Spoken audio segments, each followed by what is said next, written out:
Hello and welcome, everybody. My name is Roland. I'm Rish. And today we are talking about all the crazy stuff that has been going on over the last couple of weeks. Rish, just messing up your intro. Have you followed what's going on with the Iranians and what kind of technology are we letting them steal today? Nothing that we don't mind parting with. I mean, we do export $170 billion worth of life-ending technology that we just have lying around. So, why not even up the odds a little bit every once in a while? It is pretty American to see things a bit sporty, but what I was looking at in this whole kerfuffle, last time the Iranians tried any kind of stunt with the U.S. Navy, they lasted about 3 hours, 4 hours, and the Americans didn't even try. Listen, that unmanned aerial vehicle in the Gulf, they were never going to tow it all the way back to Iran. You notice we put that destroyer right there and we were just a little bit behind and we started inching that 5-inch gun a little over. Like, you sure? You sure you want these problems? Well, being on the receiving end of 5 inches, I don't want to get there. This is Five definitely inches 18 years now. around. Okay, I didn't want to go into that abyss with you, but yeah, we all know what we're talking about.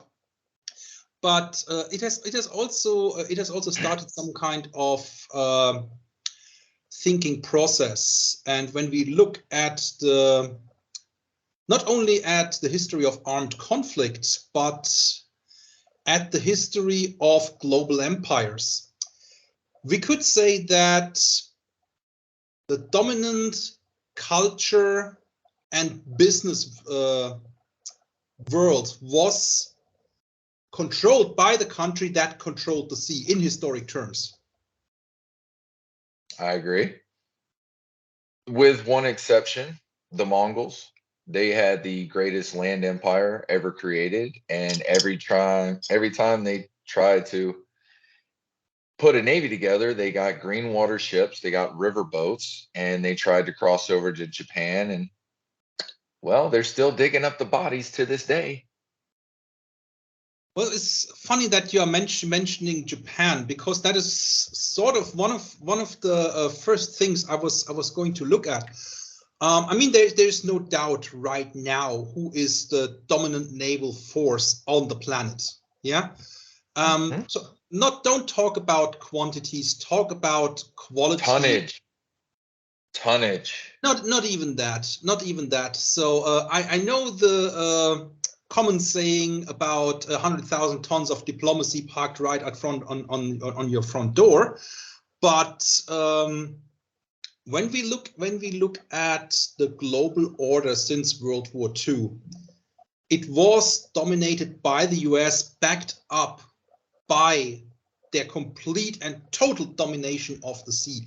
The only competing empire at that time, the Soviet Union, couldn't project power in any kind of form that would have been, in the long run, a significant threat to a determined American or European attempt to shift the global balance in their favor.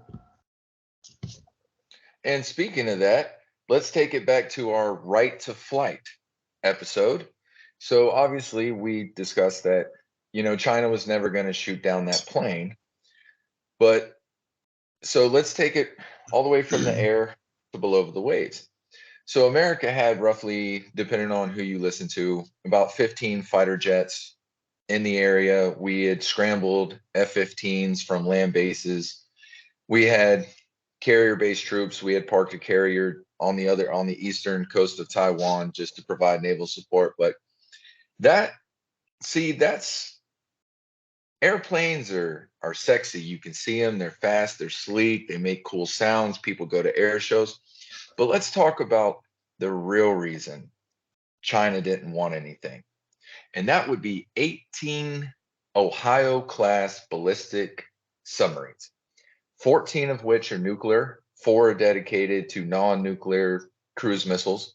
So each one of the 14 Ohio-class can carry up to 24 Trident 2 D5 variant, which can carry up to 12 warheads apiece. So realistically, we had at least 2 parked off of China's coast. So that equals about 288 game enders parked a few miles just outside of Taiwan. And these missiles have 6,100 nautical mile range.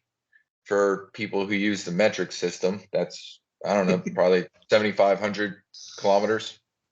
Well, let's put it that way. An Ohio But think about that, missile 288. If we had only 2, that's 288 warheads. Each are 30 times more powerful than the bomb that was dropped on Hiroshima.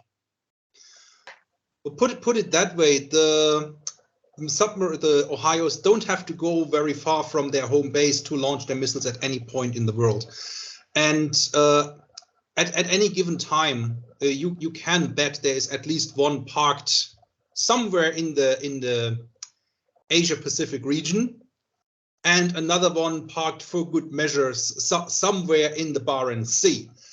And I would also say at least one in the Indian Ocean, because we do have the base in Diego Garcia that we're leasing from the British. Yeah. What is right?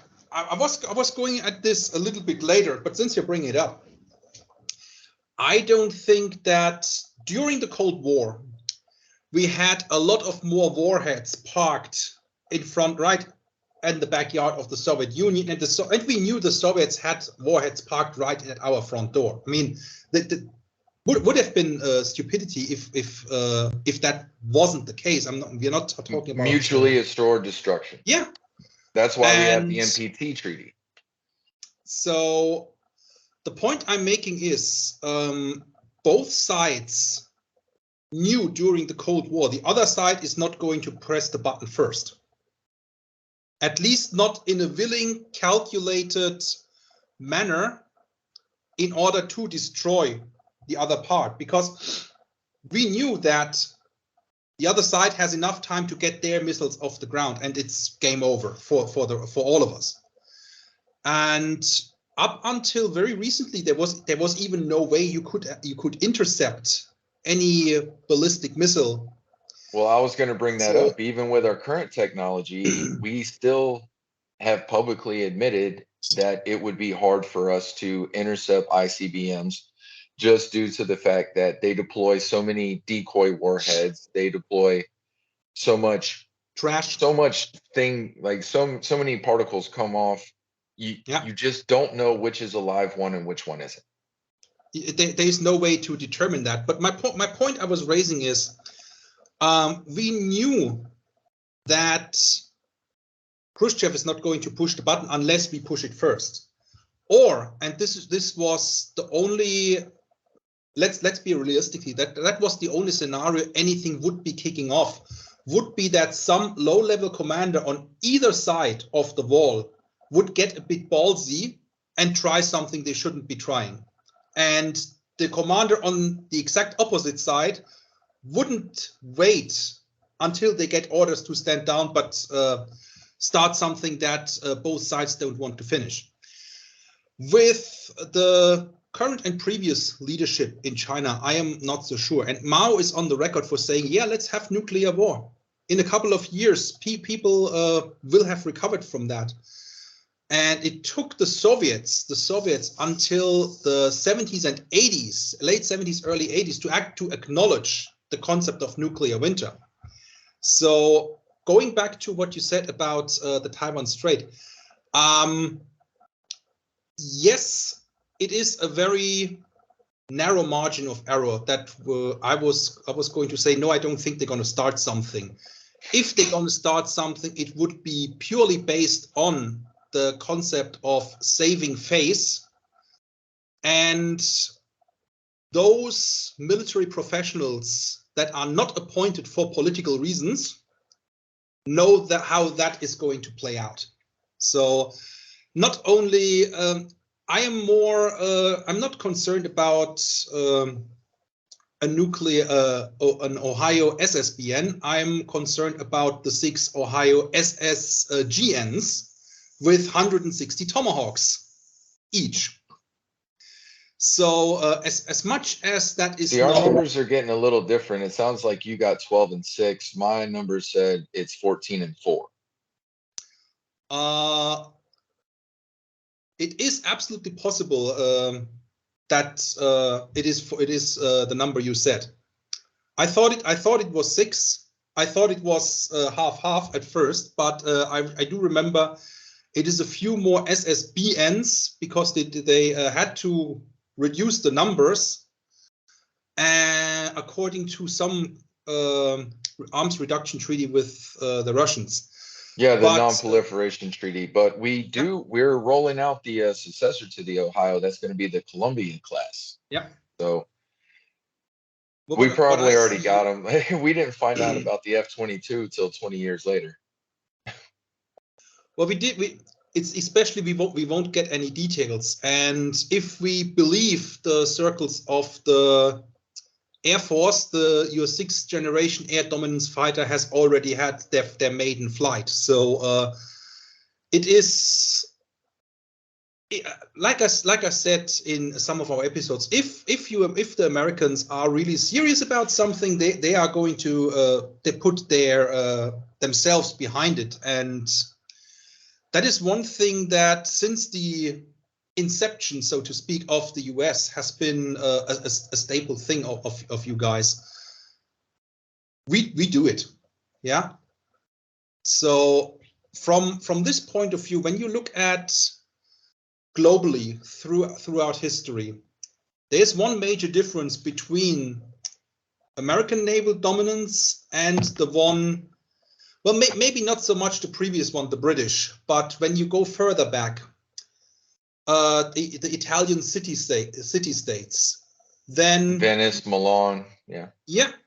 When you look at those, when you look at the Persian Empire, Genoa, yeah, Genoa's when worth you look at mentioning. Spain, when you look at Portugal, when you look at even earlier the Greek, the Romans, the Phoenicians, those were all societies where a very small leadership caste had any political say or any political or personal liberties. It is the British Empire in the later part, at the point of its decline after World War I. It is the first naval and global dominance that is based on the so-called will of the people. And when you see the capabilities of different naval powers throughout the aeons of history, naval empires fell because another naval empire with a more liberal and more determined nationhood took over from them. But when it comes to the naval empires, there's one key thing that's always the same: money. Because cheap navies aren't good and good navies aren't cheap. You have to have immense resources to sustain a global navy. For Castile and then later Spain, it was gold and silver from Peru and the Central Americas. For Portugal, it was the immense trade value that they were getting from Brazil. There's always a huge financial gain. With British, same thing. It was also the trade, the Dutch, the Genoese, all the Italian states, Venice. It was all based on trade. So the reason I would say there's two main reasons why you would want a dominant navy.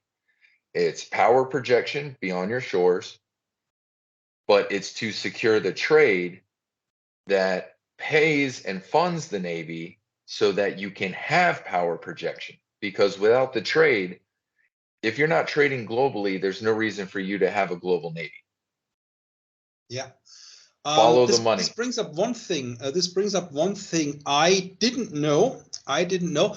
The only time we Germans had a powerful navy, still dwarfed by the Royal Navy, was in World War One, the German Imperial Navy. And I read an article a couple of months ago, actually. It just came up while we are talking here, that the Germans had so many problems with their navy because it was high quality, high maintenance, and they even had difficulties in recruiting enough sailors so that when the ships finished building and fitting out, it was not navy crews that sailed them to their home port, but crews hired by the builder. So civilian sailors took these ships over from the builder's yard to the actual naval yards, where they were then mated with their complement of seamen. And when you look at World War II, the highest percentage of death to survivors was the naval forces in Germany. And in particular, same thing for the US Navy. I looked that up, by the way.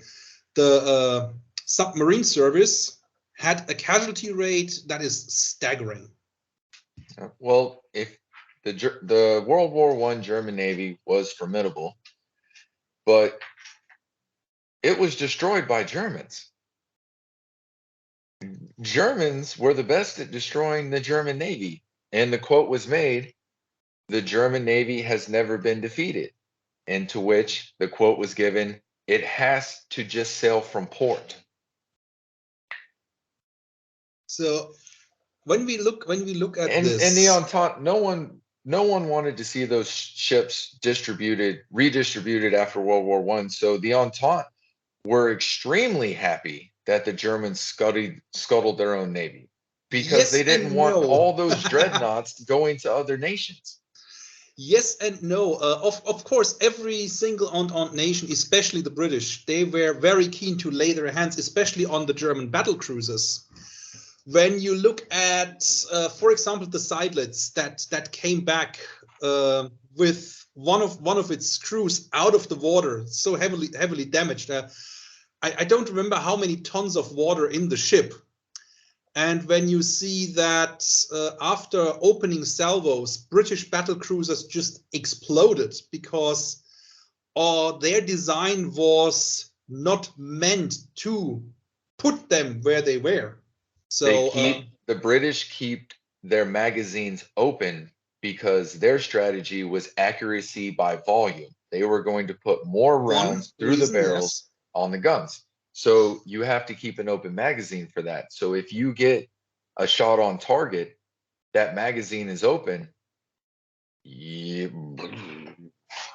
Well, one of the things that contributed to that was a poor ammunition supply design, which was slower, which then led to what you said. Sailors left the magazine doors open when they shouldn't have, and any hit in that particular region caused a flash over into the magazine, which then was compounded by the fact that the British used powder in silk, powder that exploded in silk bags, while the Germans used powder that burned slower and used brass cartridges, which gave you a lot of time in case there was a fire in the magazine to flood the magazine. In fact, I don't know which ship it was. It is possibly the Seydlitz, actually, where the magazines were hit, and the last order of the drowning master of that magazine was to flood the magazine and to save the ship. So where the British were very keen on getting their hands, especially on the newer German battle cruisers, because they were top of the world line. World class. The other thing is, as soon as the Navy had been ordered to stand down and sail to Scapa Flow. The French wanted some ships, obviously. The Russians wanted quite a few. And it was actually the Navy's perception that no way we are going to accept that kind of treaty, and hostilities will commence again very soon. So we are here completely unarmed. We're going to sink. So we keep a portion of the Royal Navy in port and disallow the enemy to take over these ships, which were absolutely new. In some cases, the Entente wanted to have ships that were still in the builder's yard, not even finished construction or fitting out. In at least 2 cases, and in one case, in case of the Baden, one of the battleships that we were building, they asked for a different ship that wasn't seaworthy, and Baden had to sail to Scapa Flow, which was, and Baden wasn't at that moment wasn't ready for sea in essence. But when we look at that, all the innovations that were made in naval warfare were made by the dominant naval powers of that particular time. And even in World War I would say the earlier classes of American super dreadnoughts that were designed during that time were way ahead of what was going on in other navies. For example, when I see that several warships or several battleships that were sunk in Pearl Harbor were World War I battleships, and even though they sustained heavy damage, they were able to rebuild them and bring them back as a significant punch in the Pacific War. There's one action I recall, I don't know if it was Saipan or Okinawa, where older World War I battleships with 14-inch guns relieved the modern 16-inch battleships, which hadn't been able to neutralize the Japanese shore targets. And just a few salvos of these 14-inch guns enabled the Americans to take over heavily defended positions. Well, it wasn't just in the Pacific. You take, for example, the USS Texas. It was commissioned in 1918. It sailed in the European theater. It sailed as close as it could to shore. And then when the invasion had reached past the range of its guns, it flooded the side, it's all of its ballast on one side to change the angle of the guns so that it could shoot further. And that was a battleship from 1918 fighting, and that would have been probably 1943, and was still relevant. Depends on which invasion we are talking about. Normandy is 44. I'm not sure about all the Italian campaigns. I know North Africa was 42. Yeah, but in 42 we were playing, as Rommel said, I believe it was Rommel said, they were playing at war, not waging it. By the end, we had become extremely efficient, and we've really kept up the pace because America figured out ramping up your military is an extremely difficult process because the experience, the professionalism, the soldiers, they're not there. So we figured out the easiest way to ramp up your military is never ramp it down.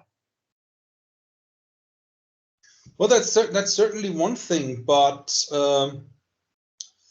you also see that in the aftermath of World War II, how many forces were stood down, and just 5 years later were re-established So, and we could say the ragtag invasion force that MacArthur used at Incheon was better than what any other force in the world could have fielded at that moment in time.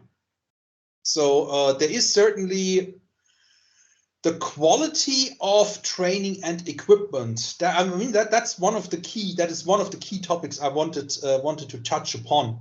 It's a when we were professional talking volunteer about army these days. It's first of all, and I don't want people to underestimate that. If you are a volunteer professional force, combines the professionalism of a career soldier, their business is war, with the psychological advantage that any volunteer force has over a force that is ordered to build up, invade, or defend any point on this planet.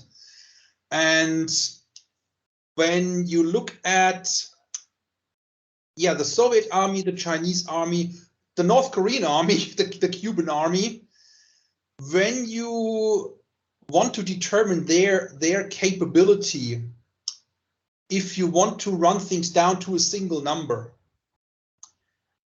what we tended to do during the Cold War was to take at face value anything that we received in intelligence, open intelligence, or whatever, multiply it by a certain factor, multiply it by the number that we know that they have, and say, okay, this means we need this number of tanks, planes, soldiers, and so on.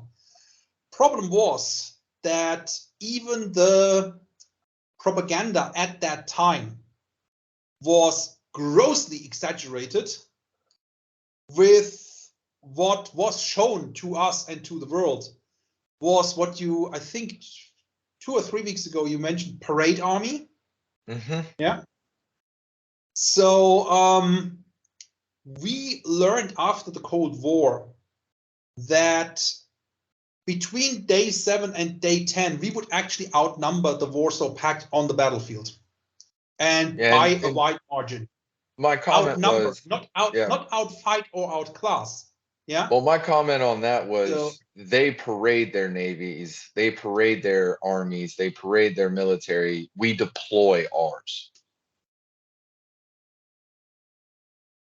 Now, I think one of the things that I mentioned on another occasion is that after let's say 10 years to a generation or two of having liberties replaced with ideology, people that are in charge of making decisions, not only for defense and in all trades of life, they have grown up with this propaganda. They believe that propaganda. And there's no way at that stage that these people can fathom when things don't go as they should be going according to what their propaganda says. And that is one thing that since you mentioned Rommel, this is one thing the Germans couldn't overcome when they started to engage with the Americans. I think particularly with the Americans. When the British had more battle experience, it was already our experienced soldiers were gone. Our experienced soldiers were or knew that this was a fight they could not win. And they must have known if they were really professional soldiers. But when we look at what determines outcome, I mean, this is not math. This is math plus psychology. And when you see the maths is so far off on one end, that it is actually Western tradition to understate capabilities by a wide margin. And the ability to improvise and adapt ad hoc on the battlefield is something that a force in an authoritarian, ideologically shaped army cannot do to the extent that an army with a society of a socio-libertarian consensus, or what we call Western values, can do. So in other words, if I give you and someone who is politically, socially conditioned in certain ways the same equipment, you are rapidly going to outfight them after taking the first hit. That's a fact. And we have seen that throughout history. I have two fun questions for you. Ballpark. In the last 25 years, how many U.S. warships do you think have passed through the Malacca Strait, have passed through the Taiwanese Strait between China and Taiwan? I would say between 5 and 10 each year. So I ask you that question, ask you this question. In the last 25 years, how many foreign warships have sailed between Cuba and Florida? You mean on above or under the water? Openly. Openly, I would None. say none. Yeah. None. And below the waves, not more than 5. Not more than 5. But see, that just goes to the whole, idea of the videos, naval power and how countries use their navies. Ours goes wherever we want it to go. It's not only the combat assets. When you look at, I think a very good book about this is Red Storm Rising by Tom Clancy. And he describes about the only scenario that I know of how the Soviet Navy could have successfully engaged and attempted to interdict North Atlantic trade by capturing Iceland and defeating the sonar barriers that we use to track submarines all around the world. And you will recall that the systems that we have in place in the Pacific are by far not as developed as what we have in the Atlantic. At least not what we openly say. Let's put it that way. But looking at how naval warfare over the next 5 to 10 years will rapidly adapt, what we will see is an increased number of small subsurface vessels that serve as nothing more than electronic beacons to make sure that whatever we are shooting at some point on this planet is finding its target. We're already developing unmanned ghost ships and for that exact purpose.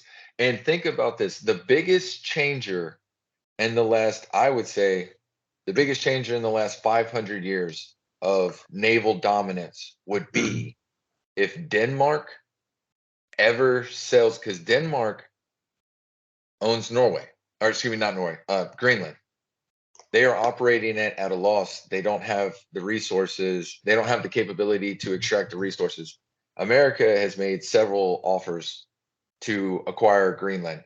If the U.S. was ever to acquire Greenland, that would be the end of that would be the end of a North Atlantic threat to the U.S. and probably the British Isles.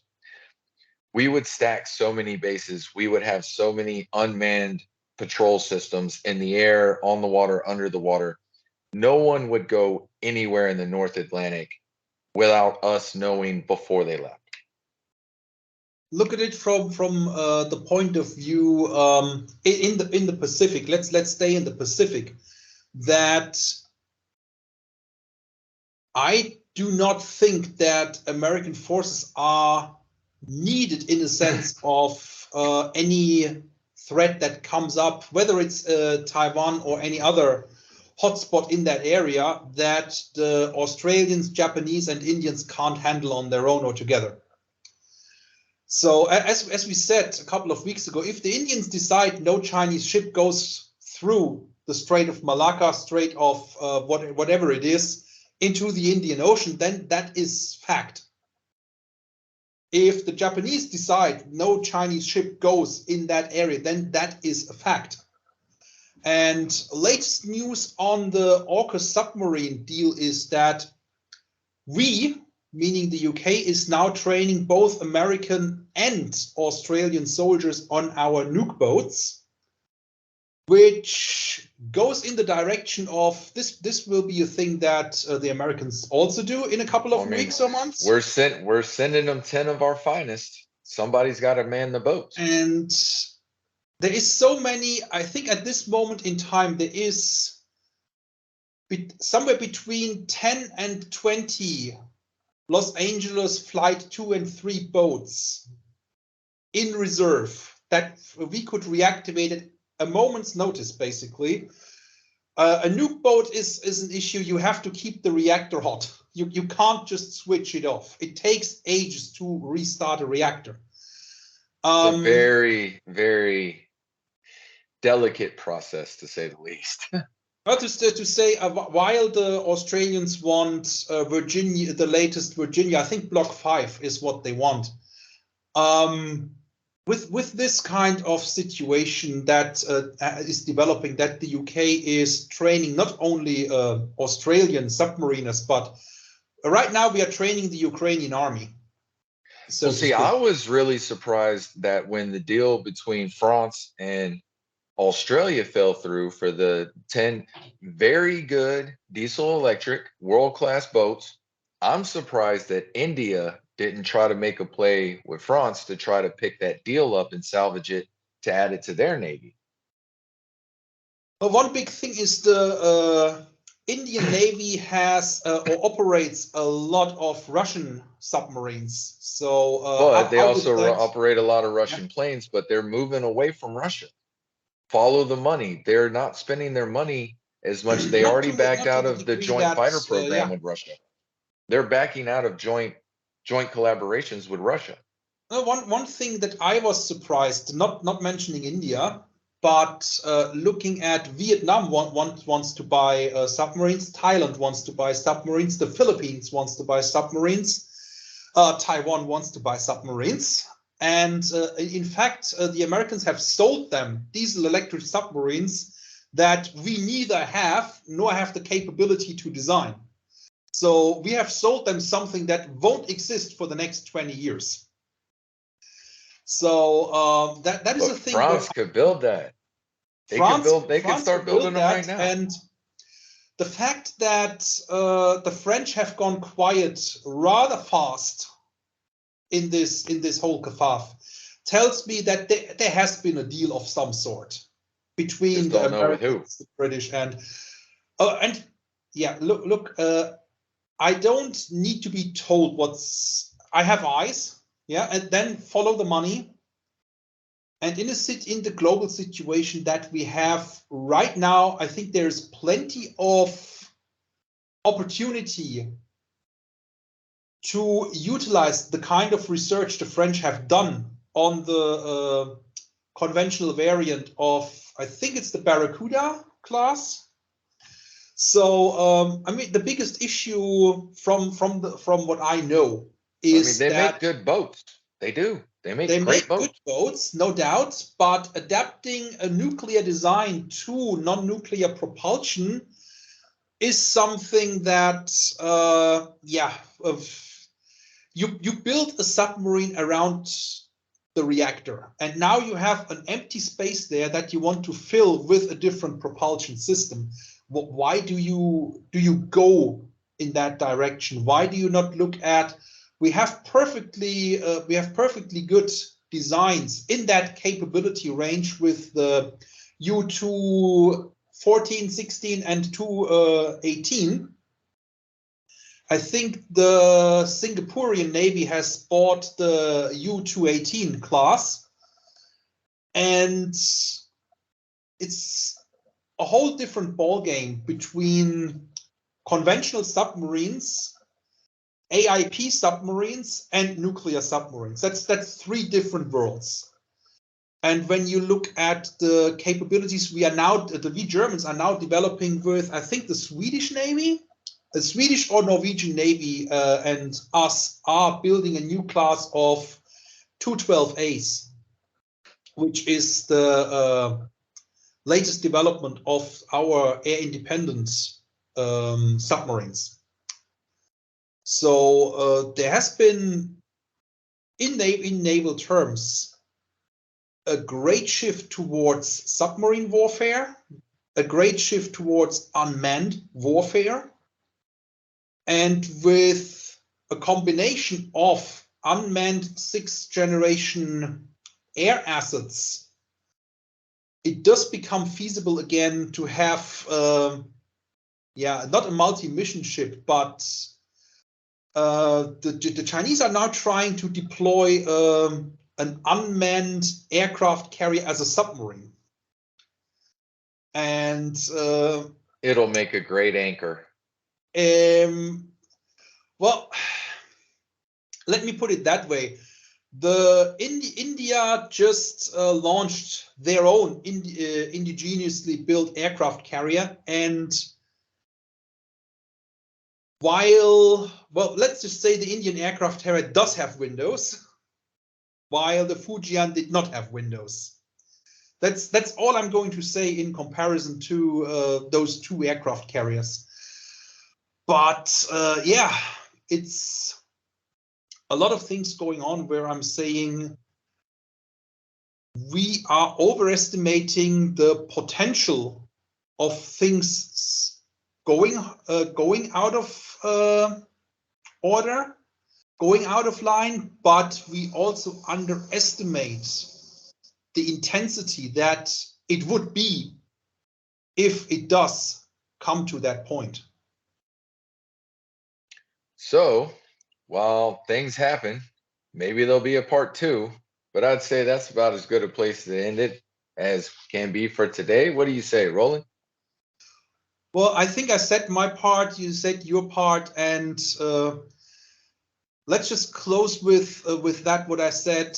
We hope not, because when you look at what potentially could happen if things do happen, we don't need to worry about our retirement plan, do we? And I'll close with, when it comes to our Navy, if you want to play fuck around and find out, you will. Don't do it. It's not good for us. Not for anyone. Not And for with us that as a being species. said, with that being said, that was Rish. That's Roland. And we will see you all next week.